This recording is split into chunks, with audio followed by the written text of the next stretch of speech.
बिचरा मेरो साथी देखेर माया नै लाग्यो।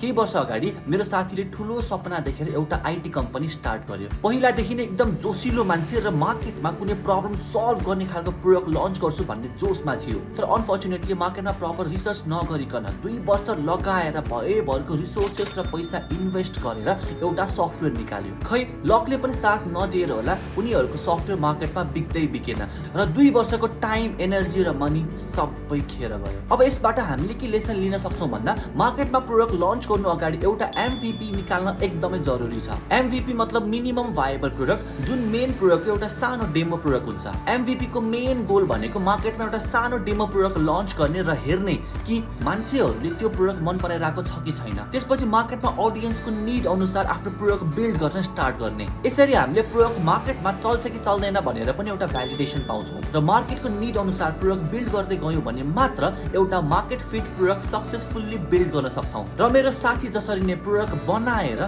फेल हुनु चाहिँ पर्दैन।